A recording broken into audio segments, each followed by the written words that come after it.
To recognize myself for 5 minutes, I'd like to insert a letter into the record from the Consumer Bankers Association commenting on today's hearing. And Director Chopra, your recent Fair Credit Reporting Act proposal on data brokers and consumer data, it doesn't include a fraud exemption when an entity is using data to help verify a customer's identity.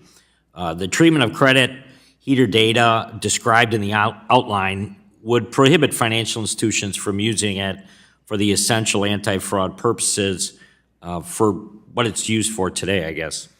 As you know, identity verification and consideration for credit worthiness are two distinct actions with their own legal frameworks, KYC laws, and the FCRA.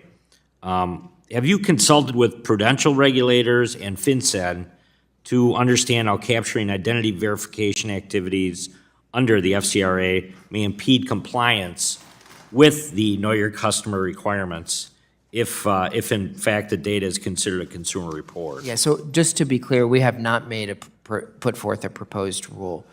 One of the places that we know there is a huge desire for fraudsters to take control over is really that identity-related data. So we're trying to think of all the ways in which we can protect it, but not undermine, really what banks and lenders are legitimately trying to do for financial services. So to answer your question, yes, certainly we have discussions with the Treasury, FinCEN, others on a wide range of issues. And I can assure you that your message here is loud. I hear it loud and clear. We don't want to do anything that undermines some of the legitimate financial company work. And I think it also goes back to something Mr. Foster said about identity verification. I really think all of us need to work on what is the future of identity verification, because it can open up a lot of questions for harms in the country if we don't have a robust one. Very good. Let me shift here. A small pediatrician office in Sheboygan, Wisconsin, has estimated that the CFPB's proposal to remove medical debt from credit reports will lead to a revenue decrease by 11% or $11,000. I worry that further reducing the information that lenders have on borrowers, it's just going to result in higher costs and higher rates for all. Is there any way that CFPB has studied this or tried to figure out what the impact would be on individual medical clinics, I guess? Yeah, so I think we're thinking about it in two different contexts. The medical provider facilities, and then separately the lenders. So you raised two parts: what will be the impact for them, what would be the impact on the credit reporting system. On the second part, there's actually been a move away because of the limited predicted value of medical bills on credit reporting. We've talked to a number in the medical industry.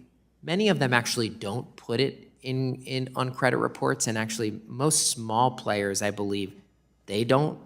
So we're really looking at all of that. And again, we have not proposed a rule. We're going through the process of collecting input in advance of proposing.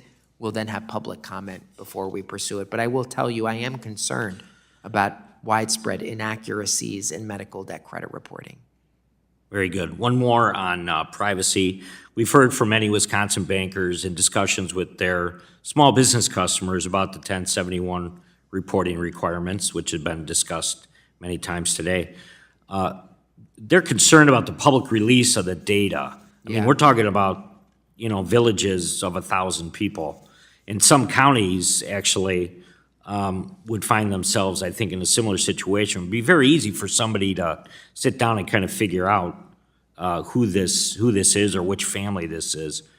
Considering how important privacy is to the Bureau, why wouldn't you first publish the results of the re-identification study and then take comments as required by APA to balance the risks and the benefits of the disclosure? So we're pretty far away from any publication on it. And let me just share with you that compared to mortgage data under the Home Mortgage Disclosure Act, the data here is going to be totally different. Like you said, there may only be one type of small business type in an area.